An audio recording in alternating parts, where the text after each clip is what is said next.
Hey, it's Red and Thad here with a cool motorcycle. And as you guys know, A Bikers Garage, we service all makes and models. We're really a agnostic shop. We love Hondas and Harleys. We love Urals and Yamahas. We are in the business of making sure your bike is safe, reliable, and then customized the way you want it to be. You guys know where we are, 325 North Highway 62, just 127 turns away from Rick Springs. And you know we have a museum and we love the history of motorcycles. Dad's here to talk to us about this machine, which is pretty unique. So we're fortunate enough to take a little tour around this unusual 450 Honda. Yes, sir.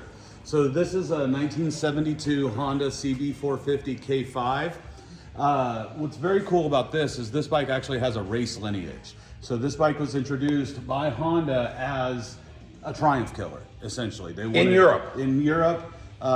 It made its debut, and in fact, the original, the 68K0, was called the Black Bomber because it came after all of the British makes. Okay.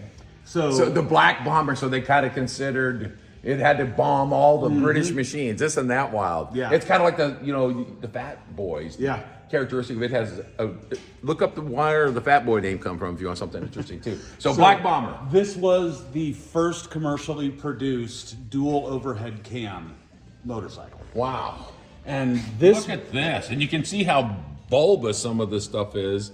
Very different. And then you were looking here at the caliper. What is this? you got some good race lineage here. This is an adjustable caliper. So you don't have to, you can actually on the fly adjust your braking, because if you're in a race situation, you have to be able to do it right there. This particular bike is pretty special because it was gray shipped here from Germany.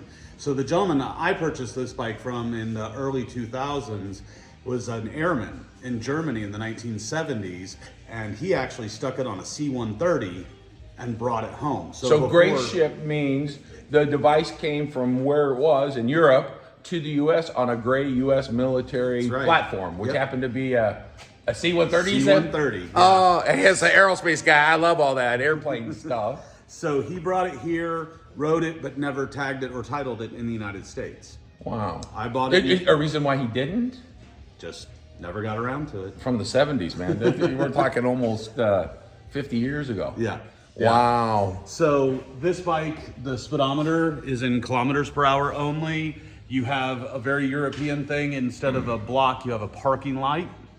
Here. Parking light. And then if you come around to the back, this is kind of the biggest. The American style fenders would have cut up for a sportier look.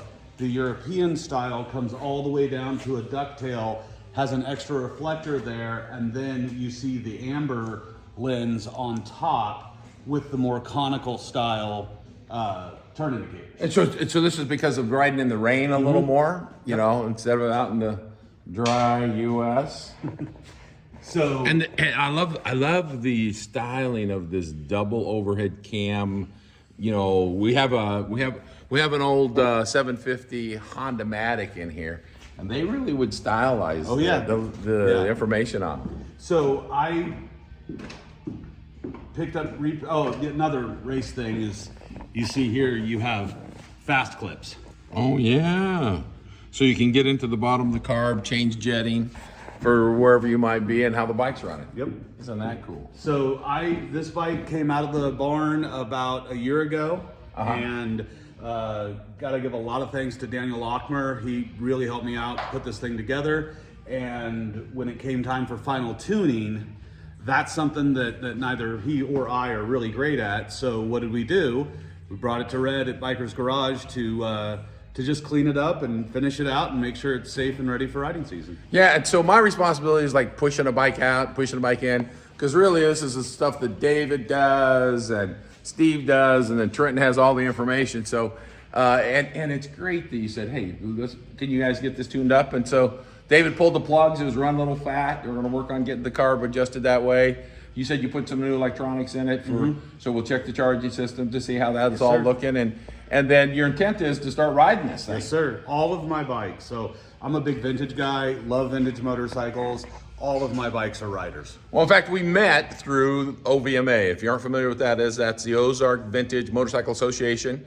Super cool group. September next year, they're going to have their annual show, which they do in Town. It was killer. There was over 110 bikes there this year. I showed 7. Yeah, you showed 7 bikes. 7 bikes. So what all bikes did you have there? So I had both of my two-stroke Suzukis, my GT250 and my GT500, and then I had 5 BMWs. Wow. So, it's such a cool thing, the whole motorcycle arena. You guys hear me talk about this all the time, that these are motorcycles, but actually they're just platforms, devices, instruments for all of us to have an opportunity to make an investment in the most important bank on earth, to make a deposit in that bank, and that bank is the memory bank, because then we're going to live and share stories like this. That's right. That's right. Just incredible stuff. The thing sold in Germany, brought back by U.S. airmen on a C-130, race characteristics throughout the bike, even though there's a 50-year-old idea of race characteristics. And I'm so pleased that you brought it in and shared that with us. And we'll put this up with our A Bikers Garage YouTube page. And please, and you guys all know we have the museum upstairs too. The Two Wheel Tribute Museum's got all kinds of machines. In April, we'll start bringing some new ones in to add to what's up there. And we hope you come on by A Bikers Garage, check us out. 325 North Highway 62, just 127 turns away from Eureka Springs. Awesome. Thanks, sir. Thank you. A Bikers Garage, 325 North Highway 62, just 127 turns away from Eureka Springs. See ya.